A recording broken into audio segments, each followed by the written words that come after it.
Hey, Pat Rigsby here, and I want to talk with you about why most gyms fail, and maybe more importantly, how you can avoid it. Really, it comes down to what I find to be four things that cause most gyms to fail. So I'm going to go through that, and I'm going to tell you about how you can evolve, how you can fix those things, and stay ahead of the competition. So, number one, they're just not consistent with lead generation. Whether we want to call it marketing or lead generation, whatever, they're not doing the work to expose more people to what they do, what they have to offer. And whether it's just being passive and waiting around for word of mouth or hoping that their clients will refer new business, or it's being inconsistent and only marketing when they've got some big promotion running or when times get tight because they've had some attrition. The people that aren't marketing consistently, 12 months a year, 52 weeks a year, they're the ones that struggle. And we have to accept the fact that, you know what, people are going to leave. No matter what, nobody has 100% retention. People's agenda changes, their schedule changes, they move, their financial situation changes, or they just decide that fitness isn't that important to them. That may seem really foreign to us, but we have to accept that things are going to change. And so if we're not at least replacing the people that we have that choose to move on, then we're going to struggle and eventually probably not make it. So the way to avoid this is market consistently. Market 52 weeks a year.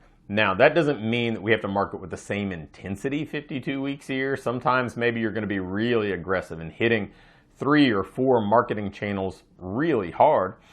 And then at other times, maybe we're just doing 1 or 2 things. We may be running Facebook ads and doing referrals all year long. And then at certain times of the year, maybe we ramp up our networking or we ramp up our public speaking or going out and partnering with other businesses or organizations.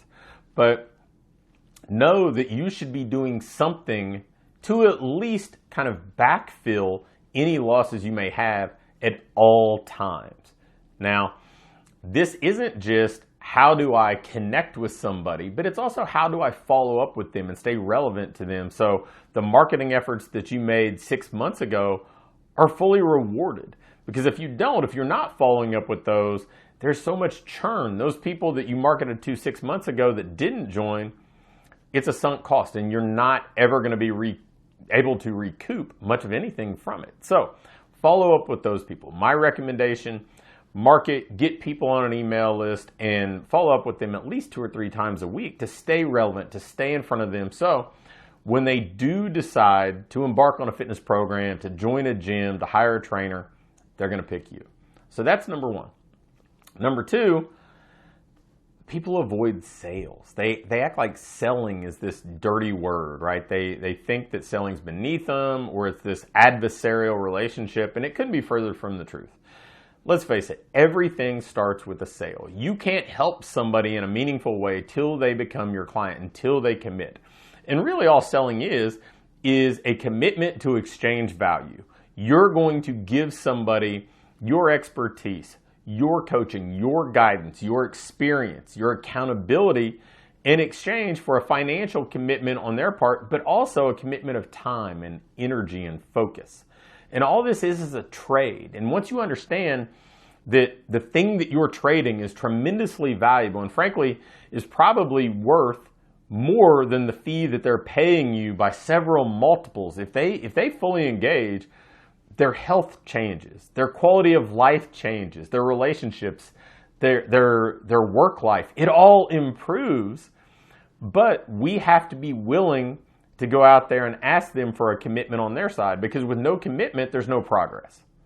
So if you're not selling, if you're somebody who tolerates selling or thinks it's dirty or it's just not something that you lean into, you're going to struggle. I mean, that's a big reason why businesses fail. They don't love selling, but if you start to see selling as, hey, this is the start of a partnership, and I want to start partnerships with as many people that are the right fit as I possibly can, then you're going to be excited about every sales opportunity that you have. And frankly, let me give you a quick kind of 2-question sales presentation that has been so effective for me over time. The first one is, I'm going to ask somebody, hey, what's a dream come true result for you? If we were to work together for the next 12 months, what would be a dream come true result? And then once they tell you, say, well, what do you think has to change or happen for you to get there? Now, they've told you where they want to go. They've acknowledged that something has to change. They've got to do something different to get a result that's different from the result they're getting now. So they've sold themselves on being better and doing something differently to get there. So now all you have to do is say, well, man, that's wonderful. Here's how I can help you do that. Here's how we can work together to enact those changes to get you where you want to go. And now you're just showing them how this partnership can evolve, and it's just a win-win. You become the assistant buyer instead of this adversarial salesperson. So that's number 2. Number 3, you've got to know your numbers. And I'll be the first to admit, I was anything but a numbers person. I really thought of going to the accountant the way that a lot of people kind of feel about going for their annual physical or going to the dentist. It was not something that I look forward to. And, I certainly perceive myself as being someone who is bad with money. But over time, you start to understand that knowing your numbers allows you to make better decisions, allows you not to waste time, and allows you to really focus on the things that matter. And most business owners don't. They use the excuse of, hey, I'm not a business person. I don't have a business background. I'm a trainer. I'm a coach. And they think there's some nobility in that. And it's really kind of the kiss of death, because if you don't understand your numbers, then you're going to work way too hard, way too long for way too little. So my suggestion is know at minimum your leads, your sales, your revenue, your monthly recurring revenue, your profit, and your retention.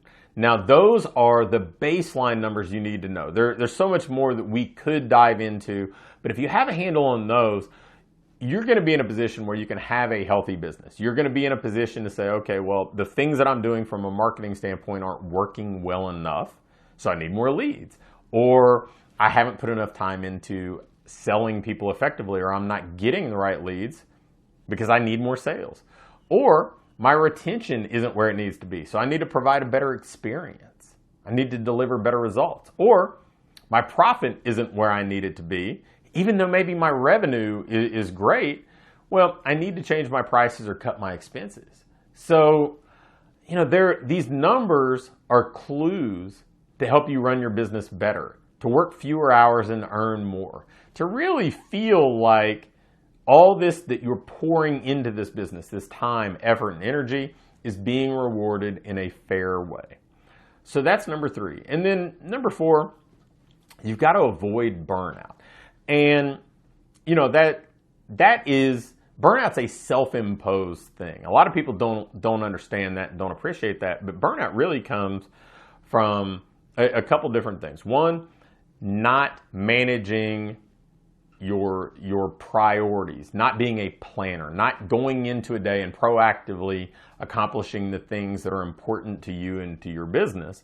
Instead, being reactive, always feeling like you're backpedaling and responding to everything that comes your way. So it's stress, you feel busy, but you're not being rewarded for busy.